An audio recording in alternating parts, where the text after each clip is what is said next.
अच्छा जी, हमने पढ़नी है solubility and solute solvent interactions. ठीक है, सॉल्युबिलिटी बेसिकली क्या होती है, आपने पीछे उसकी डेफिनेशन की थी कि अमाउंट ऑफ सोल्यूट, वो अमाउंट ऑफ सोल्यूट जो डिज़ोल्व हो जाए 100 ग्राम ऑफ सॉल्वेंट में एट अ पर्टिकुलर टेम्परेचर। एक पर्टिकुलर टेम्परेचर है, उसके उस टेम्परेचर पे हमने एक अमाउंट ऑफ सोल्यूट डिज़ोल्व की 100 ग्राम सॉल्वेंट में, उसको क्या कहते हैं कि वो उस सॉल्वेंट की या उस सोल्यूट की वो सॉल्युबिलिटी होती है। ठीक है, अब सॉल्युबिलिटी और सोल्यूट सॉल्वेंट इंटरेक्शंस का आपस में क्या ताल्लुक है, सोल्यूट और सॉल्वेंट का आपस में कैसे इंटरेक्शन बनता है, कैसे हमें पता है कि वाटर के अंदर शुगर तो डिज़ोल्व हो जाती है, वाटर के अंदर सॉल्ट तो डिज़ोल्व हो जाता है, लेकिन वाटर के अंदर ऑयल क्यों डिज़ोल्व नहीं होता।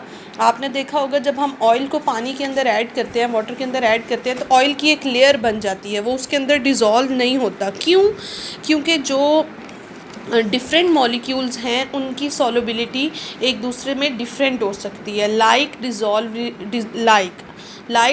लाइक का मतलब क्या है कि एक जैसे मॉलिक्यूल्स अब एक दूसरे के अंदर डिज़ोल्व होते हैं। याद करें चैप्टर 4 में आपने इंटर मॉलिक्यूलर फोर्सेस पढ़ी थी, उसमें हमने कहा था कि मॉलिक्यूल्स के दरमियान कुछ फोर्सेस होती हैं जो उन्हें आपस में बाइंड रखती हैं, यानी कि NaCl सॉल्ट एंड वाटर के अंदर दरमियान आपस में कोई ना कोई ऐसी फोर्स है, कोई ना कोई ऐसी इंटरमॉलिक्यूलर फोर्स है जो कि उन्हें आपस में बाइंड करके रखती है। ठीक है, इसका मतलब जो एक जैसे मॉलिक्यूल्स हैं वो एक दूसरे के अंदर डिज़ोल्व हो सकते हैं क्योंकि उनके अंदर एक जैसी फोर्सेस ऑफ अट्रैक्शन होती हैं। ठीक है, उनके दरमियान फोर्स ऑफ अट्रैक्शन होगी तभी वो आपस में बाइंड करेंगी ना। ये तो आप लोग बेसिक कॉन्सेप्ट्स पढ़ चुके हैं 4th चैप्टर में।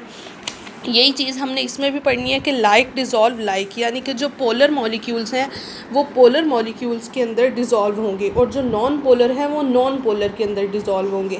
पोलर और नॉन पोलर का डिफरेंस आपको याद है। पोलर मॉलिक्यूल्स कौन से हैं, जिनमें पॉजिटिव और नेगेटिव पोल्स बनते हैं, और नॉन पोलर मॉलिक्यूल्स कौन से होते हैं, जिनके अंदर पॉजिटिव और नेगेटिव पोल्स नहीं बनते।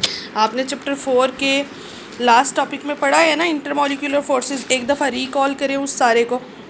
यहाँ पे आपने पढ़ा था HCl है, H2O है, ये सारे कौन से मॉलिक्यूल्स हैं, ये पोलर मॉलिक्यूल्स हैं, जबकि non polar molecules different type के होते हैं। उसके अंदर हमारे क्या आते हैं, ऑर्गेनिक सॉल्वेंट्स आते हैं। ठीक है, ऑयल आता है, ऑयल जो है वो नॉन पोलर होगा, जबकि पोलर कौन सा है, वाटर हमारे पास पोलर है, HCl पोलर है, जिसमें 2 पॉजिटिव और नेगेटिव पोल्स बनते हैं। ठीक है, पोल्स बनने का मतलब ये है कि पार्शियल पॉजिटिव और पार्शियल नेगेटिव चार्ज आ जाता है, या फिर complete positive and complete negative charge आ जाता है। ठीक है, अब इसमें solubility and solute solvent interactions में हमने 3 चीज़ें पढ़नी है। हमने nature of methanol in water पढ़ना है, nature of NaCl in water पढ़ना है, and nature of gasoline and oil. ठीक है, इन 3 चीज़ों की नेचर हमने पढ़नी है। आपके पास शॉर्ट क्वेश्चन भी आ सकता है कि write a note on nature of methanol in water, आपके पास या फिर write a note on nature of NaCl in water, या फिर कंप्लीट आपके पास ये लॉन्ग क्वेश्चन भी आ सकता है कि write a note on solubility and solute solvent interactions. तो उसमें आपने 3 हेडिंग्स बना के डिफरेंट जो हैं वो तीनों टॉपिक्स लिखने हैं, और उनकी nature of methanol in water की भी डायग्राम बनेगी, nature of NaCl in water की भी बनेगी, गैसोलीन एंड ऑयल की नहीं बनेगी। ठीक है, तो ये आपका लॉन्ग क्वेश्चन के हवाले से भी इम्पोर्टेंट है और शॉर्ट क्वेश्चन के हवाले से भी इम्पोर्टेंट है।